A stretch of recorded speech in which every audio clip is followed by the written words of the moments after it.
Olá, meus amigos, minhas amigas, que Jesus abençoe a todos nós. É com muita alegria e também com o coração tocado que nós chegamos ao último episódio da nossa série Depois da Morte de Leon Denis. Uma jornada que temos percorrido juntos aí por 6 anos. Checávamos hoje aqui e o primeiro episódio da série foi publicado no canal no dia 16 de setembro de 2018. Portanto, 6 anos de muito aprendizado, de reflexões, contando com a inspiração do mais alto e também com essa partilha, com essa presença de vocês aí nessa jornada. Claro que tivemos uma interrupção aí no meio, ficamos algum tempo sem poder lançar os episódios, mas estamos, enfim, chegando ao encerramento, depois de uma jornada em que pudemos perpassar as principais dimensões da doutrina espírita, recordando também aí todas as partes que foram estudadas, começando lá com a primeira parte da obra, Crenças e Negações, em que Leon Denis faz um apanhado histórico desde a antiguidade da humanidade, chegando até os tempos do Espiritismo, o contexto do advento do Consolador, passando depois para a segunda parte de caráter mais filosófico, em que nós temos ali os grandes problemas, as grandes questões que têm afligido a humanidade, que tem levantado dúvidas e mais dúvidas, reflexões e mais reflexões ao longo da história da humanidade, passando depois para a terceira parte, o mundo invisível, em que estudamos mais o aspecto experimental da doutrina espírita no intercâmbio com o mundo espiritual, nessa realidade, nesse novo universo que o espiritismo nos revela e que a mediunidade nos auxilia então a conhecer. Chegando então à quarta parte, que trata do além-túmulo, das conexões da vida de além-túmulo com a vida de aquém-túmulo, ou seja, as conexões da vida depois da morte com a vida antes da morte, a justiça divina, as consequências dos nossos atos para além dessa existência. E, finalmente, a parte que acabamos de concluir, o caminho reto, ou seja, desembocamos no conteúdo moral, nas consequências morais da doutrina espírita, que é ao mesmo tempo uma ciência de observação, uma doutrina filosófica que possui, por isso mesmo, consequências morais. E é o que nós estudamos nesse caminho reto, buscando endireitar os nossos caminhos conforme o reto caminho da lei divina. No último episódio, concluímos então a quinta parte da obra e também estudamos um capítulo que foi inserido ali por Leon Denis, com uma espécie de resumo da obra, de tudo que foi estudado. Ele divide ali em 9 partes, em 9 itens, os pontos principais ou princípios fundamentais da doutrina espírita. E hoje chegamos, enfim, ao capítulo da conclusão da obra. Capítulo esse muito belo, como veremos. Como não é também um capítulo muito longo, vamos tentar lê-lo aqui integralmente, ou pelo menos boa parte dele, porque é realmente um capítulo muito belo, assim como foi a introdução. Então, de ponta a ponta, o livro é majestoso, no seu conteúdo também, né, no que está aí entre essas duas pontas, mas a introdução já é muito evocativa, é profundamente inspiradora, poética, e também a conclusão, como nós veremos, especialmente o trechinho final, em que Leon Denis dá plena vazão à sua inspiração, à beleza das palavras, à eloquência do seu espírito, e aí nós conseguimos planar com ele por esses horizontes tão belos e sublimes que o Espiritismo nos revela desde aqui e também depois da morte, cumprindo aí esse papel da obra, como ela foi concebida, para ser um resumo da doutrina espírita em seus pontos fundamentais e para nos abrir os horizontes do depois da morte, a fim de que isso pudesse realmente impactar-nos no antes da morte, levando-nos a uma mudança de vida, de conduta, de percepção daquilo que nos cerca, de propósitos, de metas, de valores, enfim, para que despertemos para a nossa origem, para a nossa natureza e para a nossa destinação sublimes, vivendo, portanto, como espíritos de fato. Então vamos lá, vamos à conclusão da obra, em que Leon Denis inicia assim: em todos os tempos, luzeiros da verdade têm baixado à humanidade. Todas as religiões têm tido seu quinhão, mas as paixões e os interesses materiais bem depressa velaram, desnaturaram seus ensinos.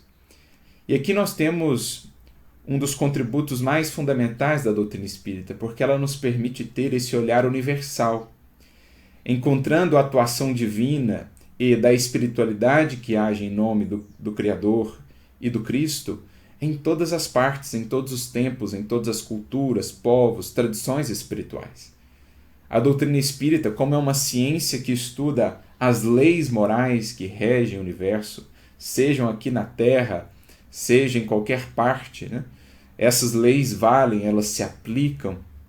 Então ela nos permite ter esse olhar amplo, digamos, universal, acerca das questões do espírito, entendendo a função de cada religião, de cada tradição espiritual, como que ali foram recebidos emissários do mais alto que trouxeram a mensagem conforme os tempos, os lugares, segundo o que aquelas populações, aquelas coletividades poderiam acessar. Então o espiritismo ele não tem essa pretensão de tudo trazer para si, pelo contrário, ele consegue ver a lei divina, os processos da evolução operando em toda parte. Quando se fala que o espiritismo se tornará crença comum, como está lá em O Livro dos Espíritos, não é no sentido de que preocupamos-nos com os rótulos ou os espíritos se preocupam com isso. É que, sendo da própria lei natural, aquilo que o espiritismo revela, aquilo que ele estuda, aquilo que ele apresenta, naturalmente que um dia tudo isso estará acessível a todos, todos compreenderão esses aspectos da lei natural, como hoje se compreende a lei da gravidade, como hoje se compreende a lei do eletromagnetismo, as leis da física de um modo geral, assim também a mediunidade, a reencarnação, o intercâmbio com o mundo espiritual, a lei de progresso, todas essas leis que o espiritismo nos revela, num dia ou em algum dia, em algum momento, estamos, segundo os espíritos, no limiar disso, passará a se tornar um patrimônio comum da humanidade terrestre. Então,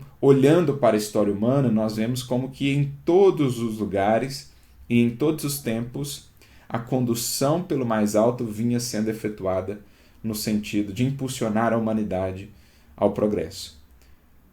Trabalho esse ajustado aos tempos, aos lugares, às características de cada coletividade, mas em essência trazendo os mesmos princípios fundamentais. Foi de certo modo o que Leon Denis quis demonstrar na primeira parte da obra, quando faz um apanhado geral, histórico, ali do desenvolvimento humano, no que diz respeito, por exemplo, aos conhecimentos espirituais, quando ele trata da doutrina secreta, ele vai vendo os elementos dessa doutrina, aquilo que é convergente, aquilo que é universal, em várias tradições. A princípio, mais restritos esses conhecimentos aos círculos iniciáticos, por isso a doutrina é secreta, mas algo que foi sendo gradualmente levado às massas, às coletividades, à medida que progredíamos. Então, a doutrina espírita, o que ela vai fazer fundamentalmente? Ela vai coletar todos esses elementos esparsos e dar a eles um corpo de doutrina, digamos assim, coeso. Então, reencarnação, intercâmbio com o mundo espiritual, a gente vai ver isso em várias culturas, esses elementos esparsos e muitas vezes misturados com elementos humanos, que é o que Denis disse aqui também. Olha, paixões e interesses materiais foram velando, desnaturando os ensinos de emissários, de espíritos mais maduros que vieram. Então a doutrina espírita ela vai remover essas camadas humanas, vai pegar ali o que é essencial, o que é atemporal, o que é da lei divina, e vai juntar os elementos esparsos, colocando-os aí numa sequência ou num conjunto de unidade, de compreensão, que nos abra realmente esses horizontes tão mais claros quanto à realidade espiritual e quanto ao nosso porvir. Então, essa visão em si já é um dos principais legados do Espiritismo. Possibilidade de termos uma visão global, universal, que sempre busca os elementos de integração em todas as doutrinas, em todos os tempos, em todas as tradições espirituais. O dogmatismo, a opressão religiosa, os abusos de toda espécie levaram o homem à indiferença e ao ceticismo. O materialismo espalhou-se por toda parte, afrouxando os caracteres, alterando as consciências. Então, de novo, aqui ele segue no apanhado histórico, como fez lá na primeira parte da obra. Ele foi passando por várias culturas, por vários povos, mostrando ali os elementos dessa doutrina secreta, mas aí ele foi avançando também no tempo e mostrando como que a gente foi desnaturando algumas dessas mensagens, deixando de lado aquilo que era mais essencial, nos apegando àquilo que era acessório, aquilo que era exterior, aquilo que era criação ou interpretação humana. E aí, com o avançar dos tempos, ali depois do Renascimento, do Iluminismo e tal, justamente por conta de uma fé muitas vezes dogmática, muitas vezes incoerente ante o cerne da mensagem, isso foi gerando um descrédito em relação à fé, em relação à religião como um todo. E aí foi se operando um movimento de oposição, digamos assim, um movimento no sentido contrário, de desmerecer tudo o que dizia a respeito à fé, para agora somente nos voltarmos para o que era da ciência, para o que era positivo, para o que era material. Até porque a ciência fazia grandes avanços com as suas conquistas, descobertas, as invenções e tudo mais. Então, no movimento pendular, foi-se para o extremo oposto. Daquela fé dogmática, muitas vezes obscurantista, que perseguia aqueles que ousavam indagar ou abrir novos horizontes de reflexão, foi-se a um extremo de um ceticismo, de um materialismo quase que totais. E aí é o que ele trabalha, então, no capítulo 8 da primeira parte, se não me falha a memória, quando trata ali da crise moral, o contexto em que o espiritismo surge. Nós estamos ali meio que no ápice desse movimento pendular no sentido contrário, um materialismo muito profundo, um desprezo ao que era da fé, e aí esse choque, né, entre ciência e religião. Nesse contexto surge o espiritismo justamente para trazer esse pêndulo de volta ao meio, mostrando que ciência e religião são duas alavancas do progresso humano que precisam dialogar, uma precisa da outra, uma estuda um objeto que é complementar ao objeto de análise da outra, né? Um estuda a matéria, outra estuda o elemento espiritual, as leis espirituais, morais, e ambas se complementam. Tirados os excessos de ambas as partes, nós teremos aí essas duas forças se conjugando para impulsionar a humanidade terrestre ao seu progredir. Mas a voz dos espíritos, a voz dos mortos fez-se ouvir. Então, justamente nesse contexto de crise, de oposição, de choque entre essas duas forças, entre essas duas frentes do progresso humano, ciência e religião, a voz dos espíritos se faz ouvir, para mostrar como que as duas precisam e podem se equilibrar, podem se amparar mutuamente.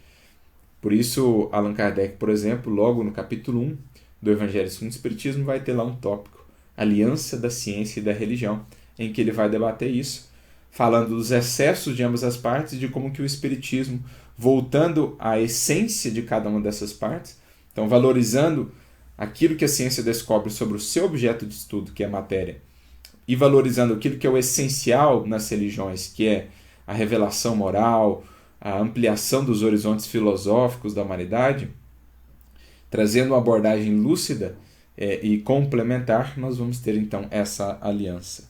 Então a voz dos espíritos, a voz dos mortos fez-se ouvir. A verdade surgiu novamente da sombra, mais bela, mais brilhante que nunca. Então verdade essa que esteve de um lado oculta por toda uma construção teológica, dogmática que nós fomos colocando, por exemplo, sobre as palavras de Jesus, distanciando a nossa interpretação do que de fato o Mestre disse, do que de fato é o cerne do Evangelho.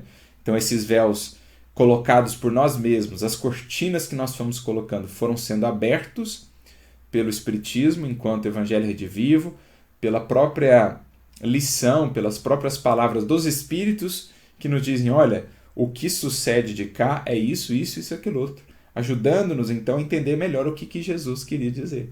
Por outro lado também, a ciência que queria colocar ali nos seus paradigmas ainda muito materialistas, especialmente naquele contexto. Queria colocar véus sobre qualquer aspecto de espiritualidade, transcendência, eliminar mesmo a alma, como que não sendo necessária para explicar o ser humano, enfim. Também o Espiritismo vai rasgando esses véus, mostrando que sim, existe o transcendente, somos seres espirituais. O material, os nossos sentidos não podem explicar o todo. É preciso também devassar essa realidade espiritual com auxílio da ferramenta, do instrumento que nos é dado, sobretudo da mediunidade. Então a verdade ela vai surgindo da sombra, ela vai sendo removida do local onde nós a colocamos, né, outrora soterrada pela nossa incompreensão, pelo nosso fanatismo, pelos nossos interesses, seja no âmbito da religião, seja no âmbito da ciência. A gente vai escavando, tirando a verdade, que vai surgindo mais bela do que nunca, porque ainda mais bonita em suas expressões, né? Porque unindo agora não só o que vem das revelações, mas também aquilo que a própria ciência vai descobrindo. Então, unindo aquilo que vem da parte do Criador, da parte dos espíritos, bem como o empenho, o esforço humano, para que a gente possa então acessar a verdade e dar à verdade cada vez mais parcelas, cada vez mais faces desse diamante sublime. A voz disse, a voz dos imortais: morre para renasceres, para te engrandeceres, para te elevares pela luta e pelo sofrimento.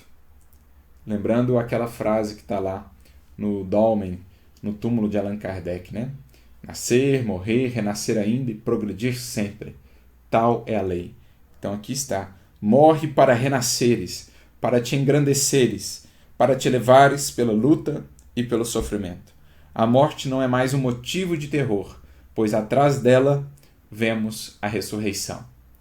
A ressurreição aqui entendida à luz do Espiritismo, não como a ressurreição dos corpos, ressurreição material, mas sim continuidade da vida para além do corpo perecível, o espírito que prossegue sempre de corpo em corpo, de existência em existência, também nos períodos que passa no mundo espiritual, na sua imensa, incomensurável jornada de ascensão em direção a Deus e aos altiplanos celestes da vida. Então a ressurreição no sentido de continuidade da vida que jamais perece.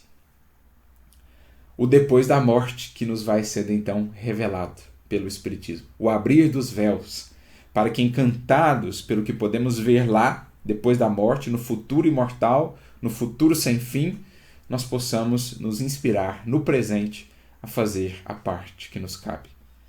Assim nasceu o Espiritismo. Conjuntamente, ciência experimental, filosofia e moral.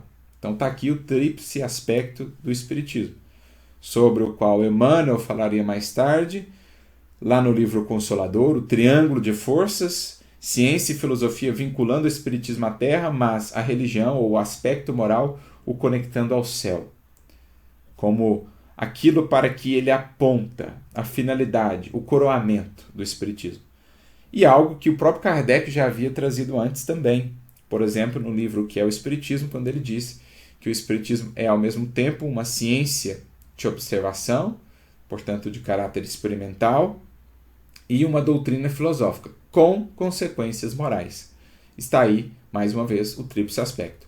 Ciência de observação, doutrina filosófica e consequências morais. Então a gente percebe que há uma consonância em Kardec, Denis, Emmanuel, sobre essa visão tríplice da doutrina espírita. Agora, claro que essa divisão ela é mais didática do que propriamente algo efetivo, porque no fim das contas tudo isso está unido. Não dá para separar propriamente o que é do âmbito da experimentação, aquilo que é a filosofia associada e as consequências morais. Tudo está realmente interligado. De modo que estudar a aplicação prática disso nos fenômenos e tal, e deduzir as leis morais que estão aí envolvidas no âmbito da filosofia e, por conseguinte, as consequências morais, tudo faz parte de um bloco só, de uma coisa só, de um conjunto só de perspectiva, de contato e interação com a lei divina por parte daquele que a estuda, daquele que analisa. Então, conjuntamente ciência experimental, filosofia e moral, ele traz-nos uma concepção geral do mundo, dos fatos e das causas. Concepção mais vasta, mais esclarecida, mais completa que todas as que a precederam. Então, aqui de novo, aquilo que nós já comentamos, a visão global, universal que o Espiritismo traz para as coisas. Sem bairrismo, sem apego a rótulos. Pelo contrário, o Espiritismo ele quer justamente fazer com que as criaturas entendam que aquilo do que ele trata não é dele, mas é da lei divina. Mediunidade vale aqui e vale em qualquer parte. Vale no Brasil, vale na Europa, vale na África. Reencarnação vale aqui e vale em qualquer parte. Vale em qualquer mundo, não só neste mundo. Escala dos espíritos ou lei de progresso vale em qualquer parte.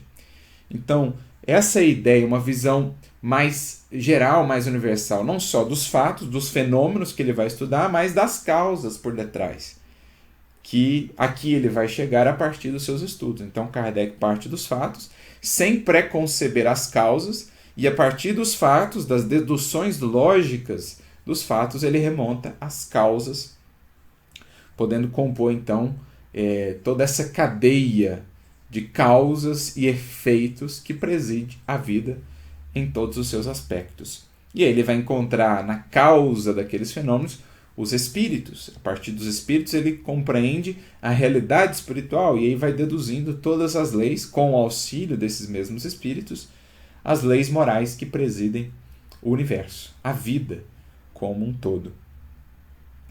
Então, é uma concepção mais vasta, mais esclarecida, mais completa que as que precederam. Por quê? Porque o Espiritismo justamente vai colimar, vai reunir o que outrora estava esparso. Então, você vai ter a ideia da reencarnação presente em muitas tradições da Antiguidade, do Oriente, lá no hinduísmo, por exemplo, budismo, entre outras. Só que muitas vezes não com a visão do todo ali bem expressa, ou com elementos humanos que foram inseridos, como, por exemplo, a concepção da metempsicose, a possibilidade de reencarnação em animais, que o Espiritismo, os espíritos nos ensinando, nos explicando a respeito, por meio de argumentos lógicos e tudo mais, vai dizer, olha, isso não é plausível, isso de fato não existe, a metempsicose. No entanto, a reencarnação, sim, existe, mas sempre em espíritos humanos, e assim o progresso indefinido. Então o Espiritismo ele vai reunir esses elementos esparsos, vai pegar lá do judaísmo, do cristianismo, o cerne moral, e vai ver que isso também estava ali, de certo modo, questões transcendentes, interação com o mundo espiritual já entre os celtas, e ele vai olhar para tudo isso, vai pegar os elementos e trazer algo que seja coeso, que seja completo no sentido de estar muito bem embasado, muito bem sustentado em princípios e em bases seguras. Né? Não existem ali brechas, digamos assim, filosoficamente falando, dentro daquilo que o Espiritismo vai propondo. Justamente porque ele se pauta muito no crivo da razão, da lógica, em uma fé raciocinada. E ele vai tirar também aquilo que foram acessórios que foram sendo construídos. Por exemplo, o apego muito excessivo aos aspectos exteriores da religiosidade, cultos, hierarquias, liturgias, etc. O Espiritismo vai focar nessa religião espiritual, naquilo que diz respeito ao espírito, o cerne moral, como a mais fundamental expressão de culto que nos cabe ter para com o Criador, a lei de adoração por excelência. Então é nesse sentido que o Leon Denis está aqui tratando do Espiritismo. O Espiritismo esclarece o passado, ilumina as antigas doutrinas espiritualistas e liga sistemas aparentemente contraditórios. Exatamente o que a gente vinha buscando aqui mencionar, o que ele fez lá na primeira parte da obra. Então ele vai ligar, ele vai ver elos de ligação entre sistemas aparentemente contraditórios, porque ele vai analisar aquilo que realmente é essencial e ver que isso converge. E no que é acessório, secundário, criação humana, onde existia aparentemente uma contradição, ele vai deixar isso de lado. E aí, com isso, ele vai conseguindo traçar os elos de ligação entre as diversas tradições e culturas em todos os tempos. Culturas que aparentemente não tiveram contato entre si, mas que, no entanto, no cerne ali das revelações espirituais, vão chegar às mesmas conclusões. Como seria possível isso se não tiveram contato entre si? Através da realidade espiritual, que é a mesma para todos nós, que dá unidade à criação, através dessas leis, que são unas, que são as mesmas em todos os lugares. Então, como há essa fonte comum, o mundo espiritual, o intercâmbio com o mundo espiritual, essencialmente chegaram às mesmas conclusões, embora existam aparentes contradições naquilo que é secundário, que é acessório. Então, por exemplo, na questão da reencarnação, a reencarnação foi muito bem aceita ali na França, por exemplo, mas nos países saxões, ali na Inglaterra, nos Estados Unidos, existia uma resistência maior. Kardec chega a indagar os espíritos o porquê daquilo, e não é que as leis fossem diferentes, é que aquele povo tinha certas resistências ainda a essa compreensão, né? Aquelas coletividades. Então os espíritos foram mais prudentes, esperaram mais para tratar disso, ao passo que lá na França já existia uma maior abertura a esse conceito, talvez até por conta do pretérito celta da França, em que essas ideias já eram muito mais aceitas, né? Já eram muito mais propaladas. Então veja, não é que as leis eram diferentes, é que os tempos eram diferentes, a aceitação, o elemento cultural, mas isso é acessório, o fundamento lá será o mesmo, né? Então essa perspectiva de encontrar esses elos, ela é, de novo, uma das contribuições mais fundamentais do Espiritismo, porque ele nos dá elementos para discernir, para chegarmos ao cerne das coisas, deixando de lado aquilo que é acessório ou que ainda não chegou o momento de ser trabalhado num determinado contexto, numa determinada cultura, para determinados espíritos ou coletividades. Então, por exemplo, no que diz respeito às outras religiões, embora muitas delas não tenham chegado, por exemplo, à compreensão da reencarnação, estão lá apresentando os mesmos valores morais. Então, por exemplo, as outras denominações cristãs que não consideram a realidade da reencarnação, elas, no entanto, trazem ali o mesmo cerne moral do Cristo, a importância do Evangelho e tal. E nisso estão educando os espíritos que ali estão, que mais cedo ou mais tarde, na sua trajetória evolutiva, chegarão a compreender também e aceitar a realidade da reencarnação. E o Espiritismo vai respeitar isso, porque vai entender o contexto educativo ali daquelas coletividades, da proposta daquela religião. Abre perspectivas novas da humanidade, iniciando-nos nos mistérios da vida futura e do mundo invisível, mostra-lhe sua verdadeira situação no universo. Então, abrindo os véus do depois da morte, mostra-nos a verdadeira situação de cada um de nós e da humanidade como um todo perante o universo, perante a vida. Faz-lhe conhecer sua dupla natureza, corporal e espiritual, e descortina-lhe horizontes infinitos. E são justamente esses horizontes infinitos, tão belos, tão convidativos, que vão impactar a nossa condição de agora. De novo, o depois da morte, que visa transformar o aquém ou o antes da morte, trazendo-nos elementos de esperança, de estímulo, de inspiração, de compreensão, que vão mudando completamente, profundamente, nosso quadro de valores, de metas, de buscas, vão alimentando-nos com essa esperança, com essa força que surge da esperança. Né? Olha, se eu não tenho um horizonte depois ou para além da minha dificuldade, ela se torna enorme, muito difícil de suportar. Agora, se abre um horizonte infinito depois das minhas lutas nesse mundo, isso naturalmente torna as dificuldades, os obstáculos, muito mais contornáveis, porque eles são relativizados, eles são redimensionados a partir do infinito que se me abre. Olha, se eu tenho imortalidade pela frente, o que são alguns anos de luta aqui?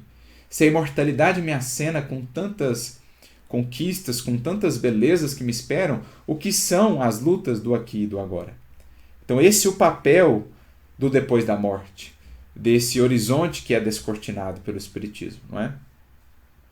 De todos os sistemas, este é o único que fornece a prova real da sobrevivência do ser e indica os meios de nos correspondermos com aqueles a quem chamamos impropriamente mortos. Impropriamente por quê, né? Assim, os espíritos têm muito mais liberdade, muito mais percepções, muito mais possibilidades do lado de lá e nós os chamamos mortos, ao passo que nos consideramos vivos. Então, em verdade, eles são os vivos. A vida espiritual é que é a vida definitiva. A vida que pré-existe, que sobreexiste a qualquer existência material. Então, ela é a vida de fato. Nós é que estamos aqui limitados numa condição aparente, digamos assim, de morte, porque muito restritos às limitações dos sentidos e do corpo, de modo que muitas das vezes é mais difícil encarnar do que propriamente desencarnar. E por que ele fala que é o único que fornece a prova real? Porque sistemas espiritualistas surgiram muitos ao longo dos tempos. Basicamente toda religião é espiritualista. Agora, por que variam tanto as concepções do que é o depois da morte? Do que nos espera, de como que é céu, inferno, anjo, demônio, espírito, enfim. Por que varia tanto? Porque muitas dessas concepções surgiram das elucubrações de determinados indivíduos, os teólogos, os orientadores dessa ou daquela tradição. E como não eram espíritos puros, espíritos com todo o alcance, por vezes se equivocaram nas suas interpretações, na maneira de entender essa realidade espiritual. Às vezes até existia o intercâmbio, a comunhão, a relação com o mundo espiritual, mas nem sempre a interpretação era a mais lúcida, a mais condizente com a realidade espiritual. Agora, o Espiritismo, entre todos os sistemas espiritualistas, qual que vai ser o grande trunfo dele? Justamente partir de um estudo sistemático, metódico dos fenômenos, sem preconcepções. Então não foi um indivíduo que sentou lá no seu gabinete e falou assim, não, então eu imagino que o céu é assim, é assado, que os anjos são assim, são assados, sua natureza é essa, a partir de uma interpretação pessoal, por exemplo, das escrituras, ou de uma interpretação pessoal de um fenômeno por ele vivido, um fenômeno de desdobramento, lá como Dante Alighieri, por exemplo, como Teresa de Ávila, e aí se concebe o céu e o inferno a partir dessas experiências pessoais, muitas vezes moldadas por crenças pessoais, pré-existentes. No Espiritismo, não. Kardec parte, digamos, do zero, dos fenômenos em si. Inclusive cético a princípio de que existiria algo ali para além do fenômeno propriamente. Mas aí ele então vai deduzindo pela via racional, cotejando as observações, os fatos, as informações que vinham de diferentes partes, diferentes médiuns, diferentes espíritos, portanto, diferentes contextos culturais, ele vai vendo os elementos em comum, vai fazendo um controle universal do ensino dos espíritos. E a partir dos fatos, da mediunidade exercida de maneira sistemática, metódica, submetida aos crivos da razão, da lógica, do bom senso, ele vai chegando a conceber filosoficamente a doutrina dos espíritos e depois chegar às consequências morais. Então é nesse sentido, esse é o grande trunfo do Espiritismo. Ele não parte de uma concepção pessoal, de uma elucubração pessoal da cabeça de um indivíduo apenas.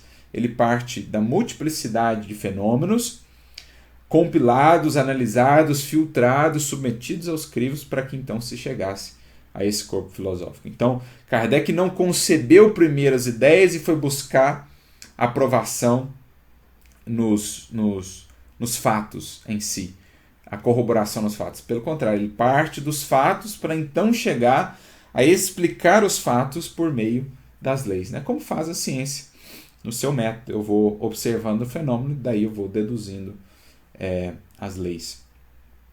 Então, dos efeitos, Kardec foi remontando as causas e assim concebendo a doutrina espírita. Sem uma teoria a priori. Não, eu imagino que esses fatos são realizados por inteligências extracorpóreas. Não, ele vai estudar o fato e a partir dali ele nota que o fato de a possibilidade de existirem inteligências extracorpóreas é a que melhor explicava os fatos em si, né, aqueles acontecimentos. Então, por ele, podemos ainda conversar com esses que amamos sobre a terra e que acreditávamos perdidos para sempre. Podemos receber seus ensinamentos, seus conselhos, aprendendo a desenvolver pelo exercício esses meios de comunicação. Então o Espiritismo ele vai orientar como se deve efetuar esse intercâmbio, com os devidos cuidados, porque esse intercâmbio, a mediunidade exercida sem os devidos cuidados, ela apresenta sim perigos, ela tem aí, ou pode ter, consequências lamentáveis, mas exercida dentro de certos critérios de lucidez, de desinteresse, o aspecto moral estando envolvido, ela é uma fonte não só de muitos ensinamentos, a própria doutrina espírita veio por meio dela, mas também de profundas consolações. Um dos aspectos mais belos que faz o Espiritismo ser, de fato, aquele consolador prometido por Jesus, é justamente a possibilidade desse intercâmbio com os seres queridos, que nos falam da sua realidade, que nos instruem e que nos transmitem esse atestado da perenidade da vida, da imortalidade. Então, algo que nos proporciona muita consolação, muita esperança, e com a esperança, força, resiliência, estímulo para a gente poder superar os desafios da vida material. Então, o Espiritismo, com o Livro dos Médiuns, com a sua abordagem assim tão metódica e lúcida sobre a mediunidade, vai nos trazer aí um roteiro, um mapa para caminharmos por esse país a ser descoberto, a ser desvelado, que é o país da imortalidade, sem estarmos sujeitos a tantos riscos. Lembrando, contudo, que a mediunidade não é do Espiritismo. Será exercida em outras doutrinas, em outras tradições espirituais. No entanto, dentro do Espiritismo, a mediunidade será efetuada, será experimentada com muitos critérios propostos aí por Kardec e por aqueles que vieram depois, né?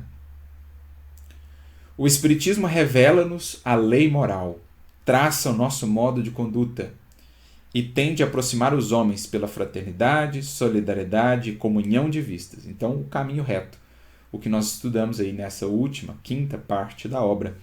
O Espiritismo mostra-nos a lei moral e, com isso, nos impele, nos estimula a ajustar o nosso caminho a ela, então traça o nosso modo de conduta e, justamente por meio disso também, tende a aproximar os seres humanos, porque faz-nos ver em todos irmãos, espíritos com a mesma origem, com a mesma destinação, independentemente de quaisquer características exteriores na encarnação, independentemente de cor, de credo, de raça, de etnia, de elementos culturais, de classe social, de gênero. Vemos em todos espíritos, irmãos, com o mesmo potencial, com a mesma destinação que cada um de nós. Indica a todos um alvo mais digno e mais elevado que o perseguido até então. Ou seja, se antes os nossos horizontes humanos se detinham tanto no que diz respeito ao mundo, ao aqui e ao agora, agora o nosso alvo se projeta no infinito, na imortalidade. Se antes buscarmos somente os tesouros, como diz Jesus, que a traça pode corroer, que a ferrugem, que o ladrão podem nos tomar, agora estaremos voltados, sobretudo, para os tesouros no céu. Ajuntai para vós tesouros no céu, que nem a traça, nem a ferrugem, nem os ladrões vos podem tomar. Então esse é o alvo mais digno e mais elevado. Aqui o Espiritismo nos faz almejar, sem desprezo pela matéria, por aquilo que aqui podemos conquistar, mas de coração e mente voltados agora para esses horizontes sublimes. O que mais aspira a alma, o reino de Deus. O que mais aspira a ela, poder libertar-se para conhecer outros recantos na infinita criação de Deus, para poder se unir a espíritos sublimados nas esferas superiores.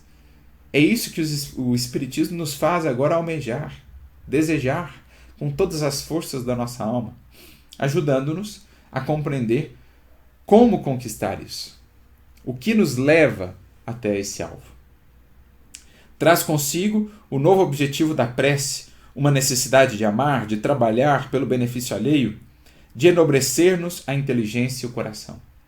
Então ajuda-nos a entender como de fato a prece opera, a importância do amor dentro da criação e como recurso mais essencial para a nossa libertação, para a nossa evolução.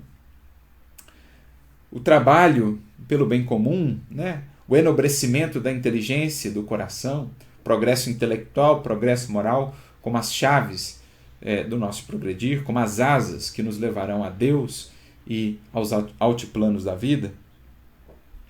A doutrina espírita, ou a doutrina dos espíritos, nascida em meado do século XIX, já se espalhou por toda a superfície do globo. Muitos preconceitos, interesses e erros retardam-lhe ainda a marcha, mas esta pode esperar, pois o futuro lhe pertence. E por que o futuro lhe pertence? Porque é da lei divina. Então é o que está lá nas questões 798, 99, 800 do Livro dos Espíritos. A gente já até mencionou aqui, o Espiritismo se tornará crença comum, Kardec indaga.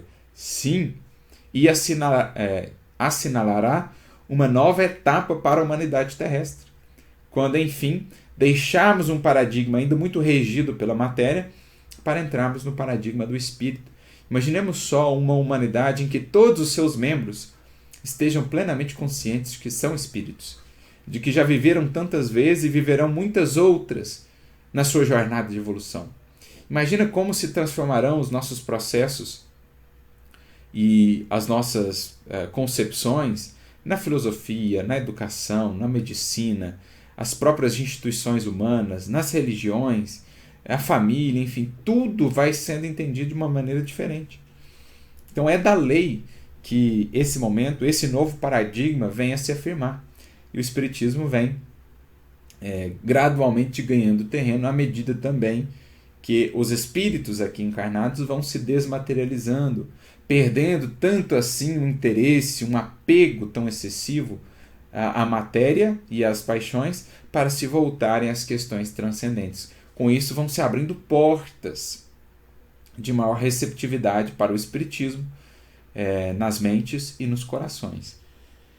Então ele vai ganhando terreno, existem ainda muitos interesses e erros que lhe retardam a marcha. Então certos dogmatismos, certos interesses que dizem respeito ainda à matéria vão criando obstáculos a essa compreensão mais transcendente da vida, mais universal, menos exclusivista, digamos assim. Vão surgindo ainda muitas resistências, mas são resistências que não podem perdurar, né? Kardec chega a perguntar em O Livro dos Espíritos, quando trata da lei de progresso, se os homens podem indefinidamente barrar o progresso. E eles dizem, olha, eles podem por algum tempo criar empecilhos ao progresso, mas cedo ou tarde o progresso remove esses empecilhos e avança, como por exemplo uma corrente de água. Se eu coloco ali uma pedra bloqueando essa corrente de água, ela pode até criar ali um empecilho momentâneo, mas logo essa corrente já ou contorna essa pedra, ou então vai se avolumando, a tal ponto que daqui a pouco passa por cima dessa pedra, desse obstáculo. Eles dizem que são como que pedrinhas colocadas ali sob as rodas de uma carroça ou do carro aí do progresso, mas que cedo ou tarde serão superadas. Então é forte essa doutrina, paciente, tolerante, respeita a vontade dos homens. Então o Espiritismo ele não quer se impor às consciências, pelo contrário, ele quer ser livremente aceito. Se algo ele impõe, é justamente a proposta de uma fé raciocinada, é isso que ele pede. Se algo ele impõe, é o bem, é o amor, e por isso mesmo ele não será impositivo no sentido de violentar consciências e corações. Ele atesta-se, ele mostra-se tal qual é, se submete ao crivo da razão, traz aí as suas consolações, a sua perspectiva moral, que é a mesma do Cristo, resgatada em sua essência, e diz então aos corações, olha, aqui estamos, eis o que nós apresentamos, eis o que propomos. Estejam à vontade para nos submeter ao crivo da razão, ao crivo também do coração, esse crivo moral, e vejam o que o Espiritismo tem a dar, se é o que lhes faz mais sentido. E assim ele vai então espontaneamente livremente aceito, ele vai sendo livremente aceito por aqueles que se aproximam dele. É progressiva e vive da ciência e da liberdade. É desinteressada e não tem outra ambição que não seja de fazer os homens felizes, tornando-os melhores. Então, o objetivo do espiritismo não é fazer mais espíritas, mas criaturas melhores, ainda que não se digam espíritas. Mas se do fato de conhecerem a realidade da vida espiritual, da reencarnação, dos nossos destinos, se isso as fizer melhor, ainda que não se digam espíritas, pois bem, o espiritismo cumpriu o seu papel. Então não há interesse em números, não há interesse em status, não há interesse em ganhos de quaisquer naturezas, senão o ganho para a humanidade de homens e mulheres melhores, espíritos mais aperfeiçoados. Traz a todos a calma, a confiança, a firmeza na prova, por aquilo que revela, pelos horizontes que abre, redimensionando as lutas e as provas de agora. Ela vai sempre progredindo também, como ele disse aqui antes, né? É progressiva, vive da ciência e da liberdade.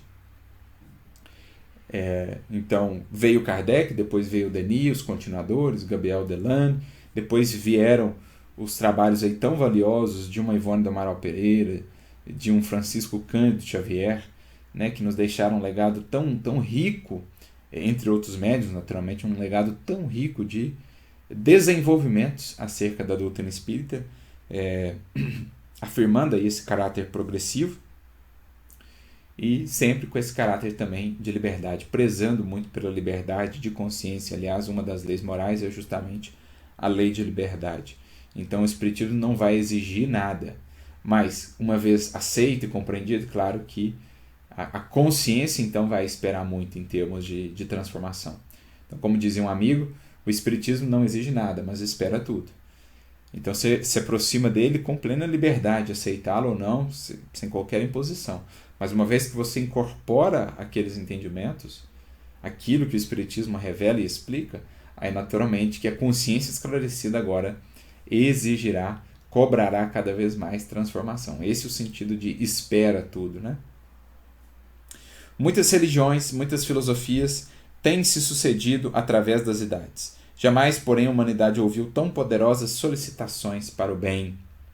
Jamais conheceu doutrina mais racional, mais confortante, mais moralizadora.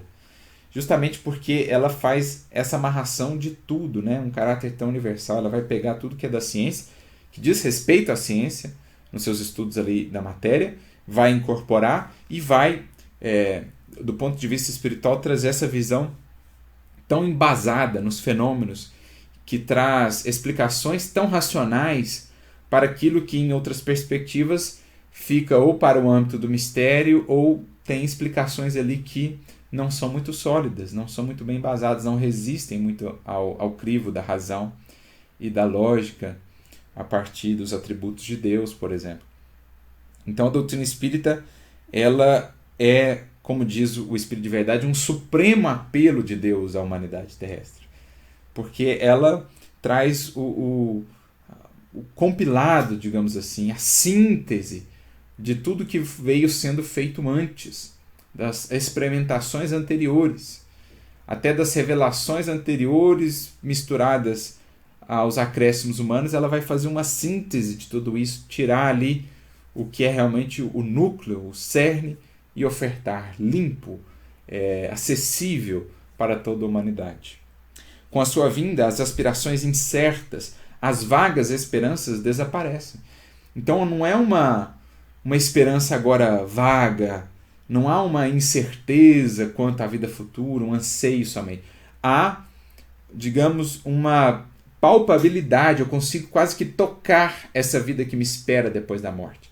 Porque os espíritos vão nos apresentando um quadro tão completo, tão lógico, tão lúcido, tão acessível dessa realidade de além, que já não mais existe uma esperança assim, baseada só no nosso sentir. Existe uma esperança baseada no sentir e também nos fatos. Então, uma esperança concreta, mais concreta do que nunca. Não mais se trata dos sonhos de um misticismo doentio, nem dos mitos gerados pelas crenças supersticiosas. É a própria realidade que se revela é a própria realidade que se revela, é a afirmação viril das almas que deixaram a terra e que se comunicam conosco. Vitoriosas da morte, pairam na luz, acima do mundo, que seguem e guiam por entre suas perpétuas transformações. Então, essa é a solidez da doutrina espírita. Os próprios espíritos comunicaram-se conosco com inúmeros atestados de realidade, especialmente no clima ali das revelações mais individuais, do contato mais pessoal, né? Inúmeras provas de identidade, atestados de realidade, e claro, o que trouxeram para nós, as explicações muito harmonizadas, muito bem embasadas na lógica, na razão, ante aquilo que a nossa inteligência já pode abarcar. Claro que não revelaram tudo, porque existem certas coisas que ainda não nos é dado alcançar no mundo como estamos, de expiação e prova, mas nos apontaram, trouxeram vislumbres daquilo que vai lá muito à frente. Agora, quanto àquilo que nos toca mais propriamente agora, deixaram muito claro onde estamos, o que nos cabe fazer, para onde estamos indo, onde deveremos chegar. Então, esclarecidos por elas, conscientes do nosso dever e dos nossos destinos, avancemos resolutamente no caminho traçado. Não é mais o círculo estreito, sombrio, insulado que a maior parte dos homens acreditava ver.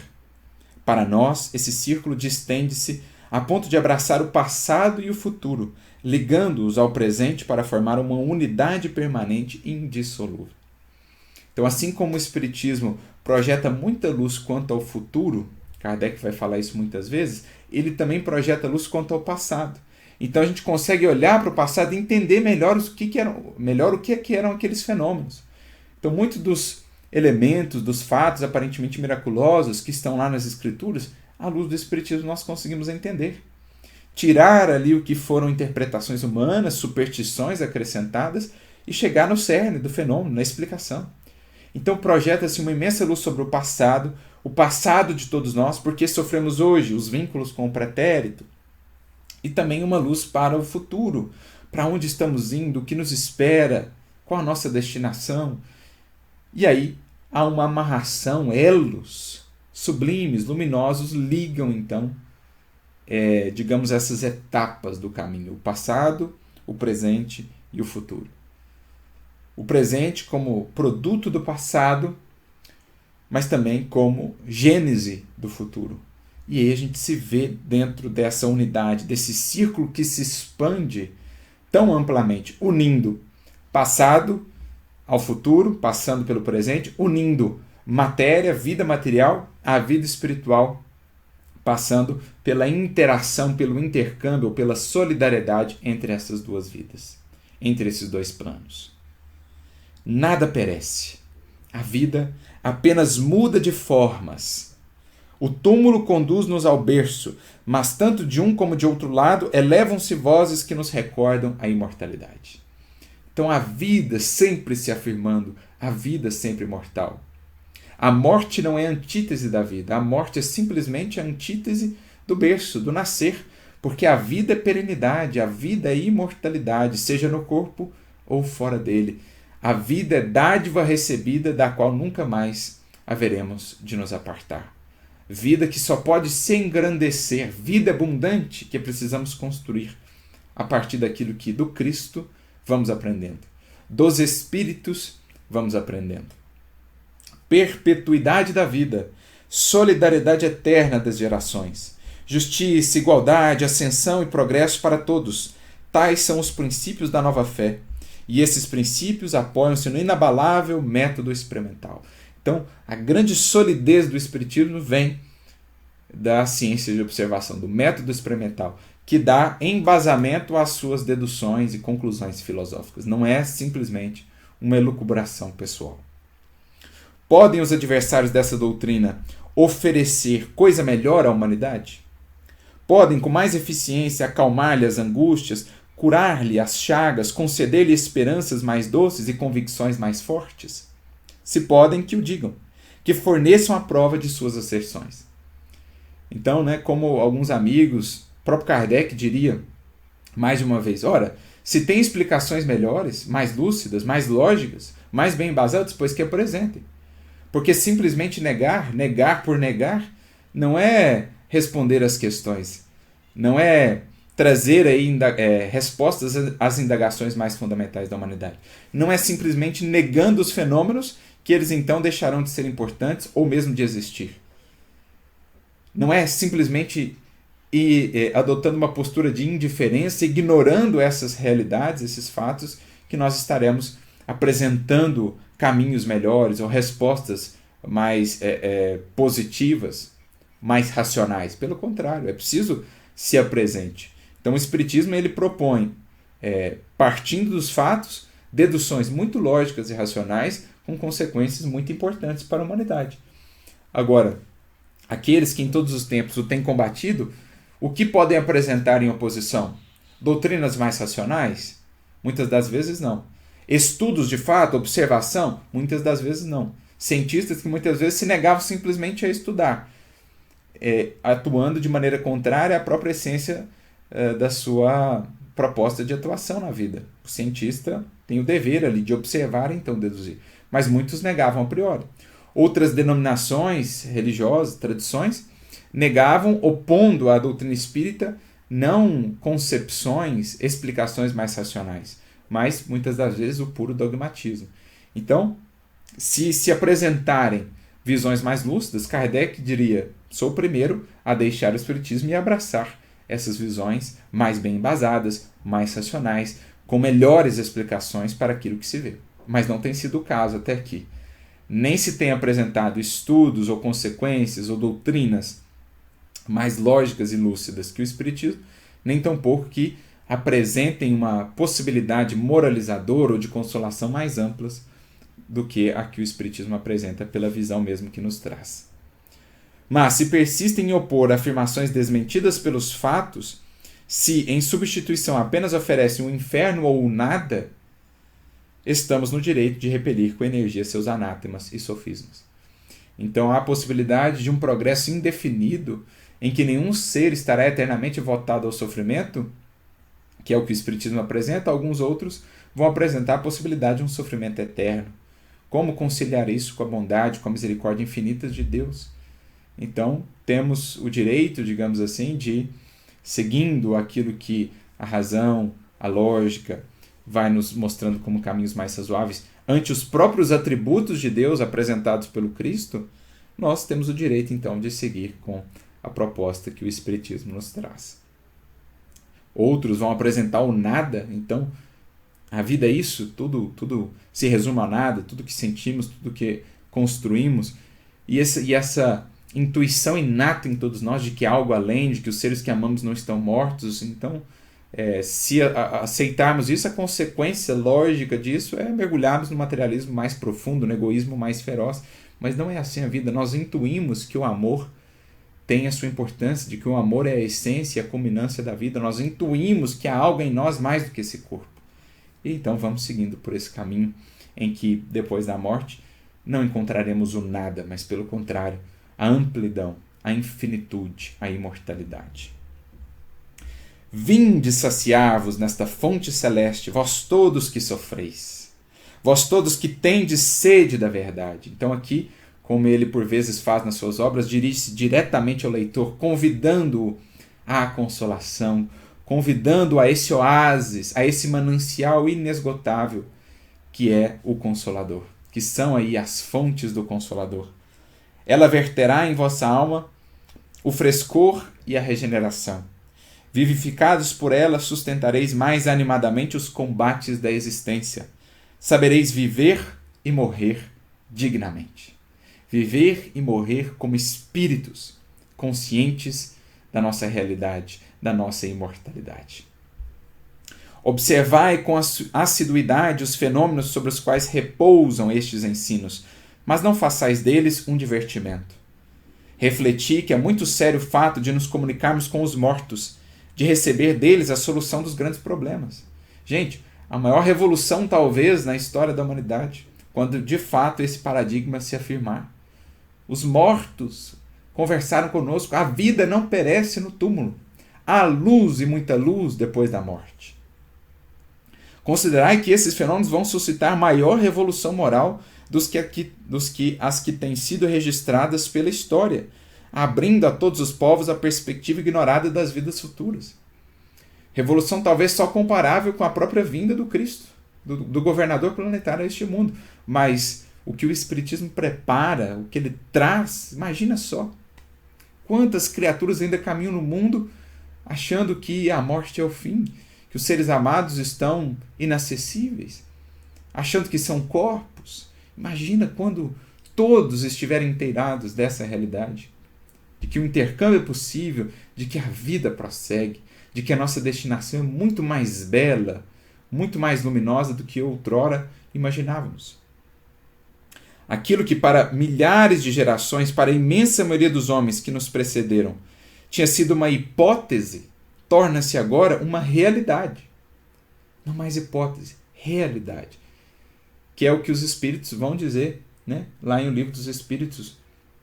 Olha, queremos mostrar a vocês, diz Santo Agostinho, lá na questão sobre o conhece-te a ti mesmo, que a vida futura não é uma hipótese, ela é concreta, é algo que depende de vocês. Vocês são artífices dessa imortalidade.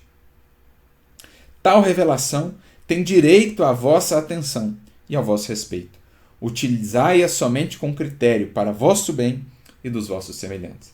Então, induzindo-nos também a essa abordagem lúcida, raciocinada, com bom senso em torno das questões espirituais, para que não aceitemos fantasias só porque veio dos espíritos, para que não nos entreguemos a esse contato, a essa interação com interesses que nos podem levar a processos fascinatórios, obsessivos, para que utilizemos os critérios morais e racionais que o Espiritismo nos apresenta no que diz respeito, no que concerne a essa revelação e a essa interação com o mundo espiritual.